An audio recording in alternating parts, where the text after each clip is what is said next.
यह कहानी एक साधारण दासी की थी जो अपने जीवन के सबसे अजीब और महत्वपूर्ण क्षण से गुजरी, जिसने उसकी जिंदगी की दिशा बदल दी और एक अंग्रेजी अफसर के जीवन पर गहरा प्रभाव डाला। इस कहानी की शुरुआत उस समय से होती है जब एक महल में दासी के रूप में काम करने वाली एक साधारण लड़की अपने दायित्वों को पूरा कर रही थी। महल में हर रोज की तरह उस दिन भी दासी ने महारानी की सेज बिछाई। वह एक समर्पित और मेहनती दासी थी जो हर काम बड़े ध्यान और परिश्रम से करती थी। उस दिन उसने महारानी के बिस्तर को बहुत ही सुंदर ढंग से सजाया। बिस्तर पर महकती हुई फूलों की खुशबू और उसकी आकर्षक सुंदरता किसी को भी अपनी ओर खींच सकती थी। गर्मियों के दिन थे और महल के पास बहती नदी से आती ठंडी हवा पूरे माहौल को बहुत ही सुखद बना रही थी। दासी ने अपने दिन भर के काम के बाद कुछ देर आराम करने का विचार किया। उसने सोचा कि क्यों न वह भी एक बार उस आलीशान बिस्तर पर लेट कर देखे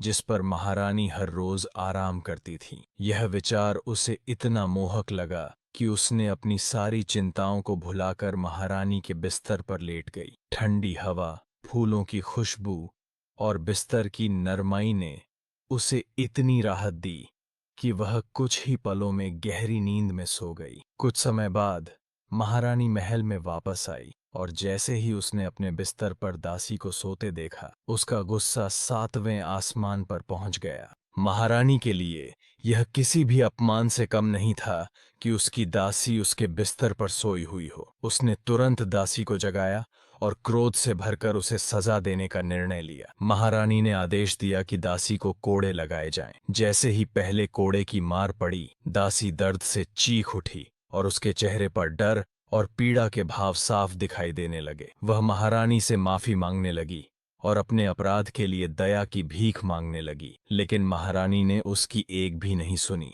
और लगातार उसे सजा देती रही। कुछ कोड़े सहने के बाद अचानक दासी जोर जोर से हंसने लगी। उसकी हंसी सुनकर महारानी हैरान रह गई और उसका क्रोध थोड़ा कम हो गया। उसने दासी से पूछा, तू इस स्थिति में हंस कैसे सकती है?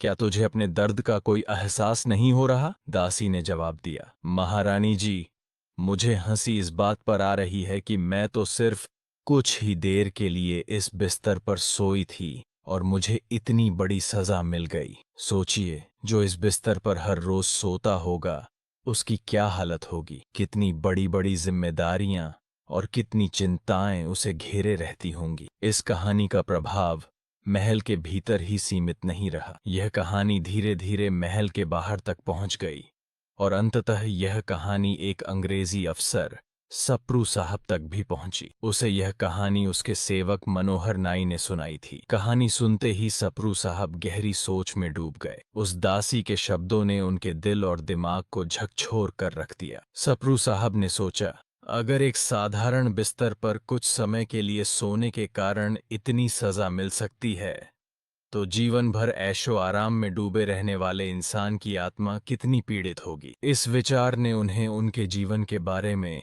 नए सिरे से सोचने पर मजबूर कर दिया। इस घटना के बाद सप्रू साहब ने अपने जीवन की सभी विलासिताओं को त्यागने का निर्णय लिया। वह अब अपने जीवन का अर्थ और उद्देश्य तलाशने के लिए एक साधारण और संतोषपूर्ण जीवन जीने की ओर अग्रसर हुए। उन्होंने अपनी सारी संपत्ति, अधिकार और ऐशो आराम को छोड़कर एक फकीर का जीवन अपनाया और वे खटखटा बाबा के नाम से प्रसिद्ध हुए। सप्रू साहब के इस निर्णय ने न केवल उनकी आत्मा को शांति दी, बल्कि उन्होंने अपने जीवन में ऐसी ऊंचाइयों को छुआ जहां उन्होंने सच्चे सुख और संतोष का अनुभव किया। उन्होंने अपने जीवन को एक ऐसी दिशा दी जहां उनकी आत्मा को वास्तविक सुख और संतोष की प्राप्ति हुई। उनके इस फैसले ने समाज में भी एक मिसाल कायम की कि असली सुख बाहरी ऐशो आराम में नहीं, बल्कि आत्मसंतोष और सादगी में है। खटखटा बाबा के नाम से सप्रू साहब को लोग दूर दूर से जानने लगे। उन्होंने अपनी आत्मिक शांति और साधना के जरिए कई लोगों को मार्गदर्शन दिया। उनकी शिक्षाएं और उनके विचार लोगों के दिलों में गहराई तक उतर गए। उनका जीवन इस बात का प्रतीक बन गया कि सच्ची खुशी और शांति प्राप्त करने के लिए जीवन की भौतिक इच्छाओं को छोड़कर आत्म साक्षात्कार की ओर बढ़ना ही सबसे सही मार्ग है। खटखटा बाबा का संदेश था कि जीवन में सच्चा सुख उन चीजों में नहीं है जो हमारे पास होती हैं, बल्कि उस संतोष में है जो हम अपने भीतर महसूस करते हैं। उनका यह विचार लोगों के दिलों में एक नई रोशनी की तरह फैल गया और उन्होंने अपने जीवन को इस सोच के साथ जीने का निर्णय लिया कि भौतिकता से परे भी एक सच्चा और संतोषजनक जीवन संभव है। इस कहानी ने हमें यह सिखाया कि कभी-कभी साधारण सी बातें और साधारण लोग भी हमारे जीवन को गहरे अर्थ और सच्चाई से जोड़ सकते हैं। उस दासी के शब्दों ने न केवल महारानी को उसकी सोच पर विचार करने के लिए मजबूर किया, बल्कि एक अंग्रेजी अफसर के जीवन को भी पूरी तरह से बदल दिया। सप्रू साहब का खटखटा बाबा बन जाना इस बात का प्रमाण है कि जीवन की सच्ची खुशी और शांति हमें अपने भीतर की आत्मा की खोज और उसकी संतुष्टि में मिलती है।